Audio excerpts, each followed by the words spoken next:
Bonjour, Eric Gibaud, ericgibaud.com et aujourd'hui on va voir mes 5 trucs conseils pour le mois de décembre 2018. Allez, on démarre, c'est parti.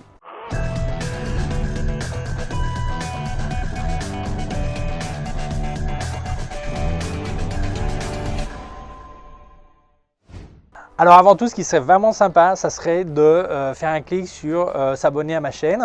Et aussi, il y a une petite cloche. Si tu cliques dessus, ça te permettra de recevoir un avis quand je montrerai une nouvelle vidéo, tu le sauras tout de suite. Mon site web, c'est ericgibaud.com/fr pour la version française. Si tu as des questions, tu peux m'envoyer un email à info@ericgibaud.com. Et n'oublie pas aussi que j'ai des cours en vidéo sur ericgibaud.com/fr/cours en ligne. C'est parti. Alors, conseil numéro 1. Oui, c'est Noël. C'est Noël. Après les étrennes, beaucoup ont fait des petites économies et ils vont enfin acheter un appareil photo.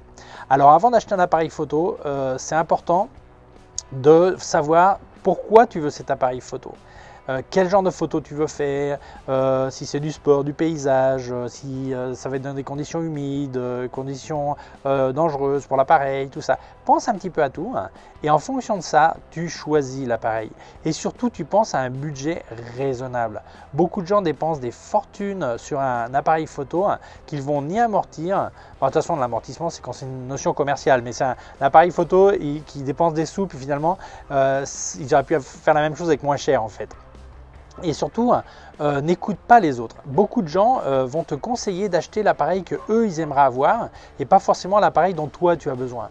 Donc fais cette analyse et après, tranquillement, tu regardes ton budget et tu verras qu'il y a plein d'appareils qui te servent.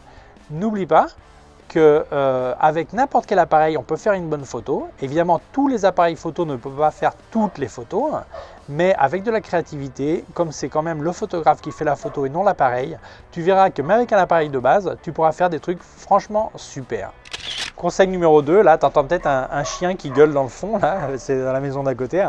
Alors, mon conseil, c'est là, c'est les fêtes de Noël, fin d'année. Les 3/4 des gens ont l'appareil photo collé à leur œil. Et en fait, tu vas te rendre compte que beaucoup d'enfants ne connaissent même pas le visage de leurs parents sans un appareil photo devant. Où il est ton père, c'est le mec qui a un truc noir devant, là, comme ça. Donc, je pense que quand tu as fait une 50aine de photos de la soirée, c'est amplement suffisant. Donc là, apprends à profiter de la fête, profiter de la famille, les amis et tout ça. Amuse-toi bien et oublie l'appareil photo. C'est complètement absurde de faire 500 ou 1000 photos de la soirée de Noël et en fait, tu n'as vu personne autre qu'à travers ton viseur. Et les gens, ils ont envie de parler avec toi, ils ont envie de te voir, donc oublie l'appareil photo. Ok. Moi, à une époque, à l'époque de mes parents, mon père mettait une pellicule de 36 poses et puis avec ça, on avait 36 photos de Noël et c'était amplement suffisant. Alors, tu peux peut-être en faire une centaine si tu veux, mais je veux dire, ne passe pas toute la soirée collé à l'appareil. Apprends à profiter de la fête, des amis, de la famille et tout ça, quoi. C'est important. Alors, sujet 3, conseil numéro 3, c'est un peu délicat. Déjà, j'ai eu pas mal de disputes sur Facebook avec ça. Il y a de plus en plus de gens qui font des photos de rue ou d'inconnus dans le métro, dans un lieu public. Et alors ça, c'est pas un problème de faire une photo du moment que c'est pas un mineur. Si personne majeure de 18 ans, il n'y a pas de problème. Tu peux faire la photo. Le problème, c'est de la publier. Et beaucoup de gens oublient les conséquences de publier une photo. Alors, quelquefois, tu vois une fille, par exemple, dans le métro, tu lui fais une photo, dans la rue, tu lui fais une photo à premier plan, tu la montes sur Facebook et tu dis en plus dans quelle ville tu te trouves. Et ça se trouve, son ex la cherche pour la tuer. Et si par hasard, il tombe sur ta photo, il va savoir dans quelle ville elle est et il va resserrer ses recherches. Et indirectement, tu es complice d'un crime. C'est horrible, c'est horrible. Alors, c'est peu probable. Évidemment, c'est très peu probable. Mais si ça arrive, t'imagines comment tu as conscience le reste de tes jours, c'est horrible. Alors, si tu fais une photo d'une personne inconnue et tu es content de la photo, tu t'approches de cette personne, tu dis « Excusez-moi, je viens de vous faire une photo là, est-ce que c'est un problème que je la publie? D'ailleurs, donnez-moi votre email, je vais vous l'envoyer. » Et cette personne, tu peux même l'enregistrer en vidéo, qui dise « Ah oui, je suis d'accord » ou tu fais signer un papier ou n'importe quoi, mais qu'elle soit d'accord. Parce que beaucoup de gens disent « Oh, mais si quelqu'un se plaint, j'enlève la photo de Facebook et puis c'est bon. » Oui, mais quelquefois, le problème, c'est pas enlever la photo, c'est trop tard. C'est trop tard. Donc, je t'invite à réfléchir là-dessus.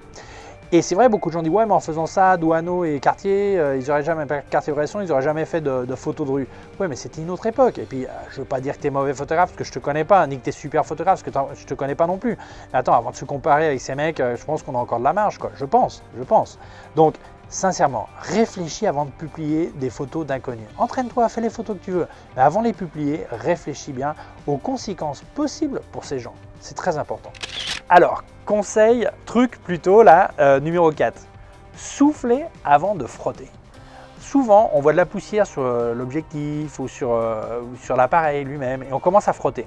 Voilà, un petit truc que j'avais dit le mois dernier d'ailleurs, on commence à frotter. Non, non, d'abord tu souffles parce que si jamais la poussière elle est dure ou c'est un petit grain de sable, tu vas faire une piste de patinage artistique et tu vas rayer aussi bien la peinture ou le verre ou n'importe quoi. Donc souffle. Alors si tu ne peux pas souffler, tu essaies de souffler d'abord toi-même. Si tu n'as pas une petite poire pour souffler, tu souffles. Essaie de ne pas postillonner. Mais souffle et après, si c'est pas parti en soufflant, il faudra peut-être frotter ou peut-être chercher un liquide spécial ou un truc comme ça. Mais essaie toujours de souffler avant de frotter, quoi.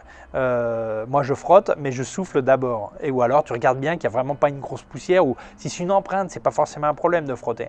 Mais si tu vois qu'il y a une poussière, souffle d'abord, quoi. Alors, conseil numéro 5. Là, je vois plein de mecs qui mettent leurs filtres sur Photoshop et tout ça, sur Lightroom. Moi aussi, quelquefois j'en utilise, ça c'est rare, mais quelquefois j'en utilise. Et en fait, les filtres, c'est super quand c'est toi qui les choisis. Quand c'est le filtre qui te choisit toi, c'est pas bon. En fait, il faut que tu penses le style de la photo, le style final que tu veux pour ta photo. Et en fonction de ça, tu choisis le filtre qui va donner l'effet que tu veux. Alors si tu veux, tu les feuillettes tous pour avoir un petit peu une idée de ce que fait chacun et même au même moment de faire la photo, tu devrais déjà penser quel filtre tu pourras utiliser au moment de l'édition. Parce que sinon c'est une loterie. Les gens ils prennent une photo puis après ils passent un filtre, un autre filtre. Ah celui-là il est bon, ah bah non celui-là, ah bah plutôt celui-là. Et le résultat c'est qu'ils n'ont aucun style constant. Leur photo c'est toujours une surprise mais pas une surprise du cadrage ni de la photo en soi-même, sinon du bon ou du mauvais goût du filtre.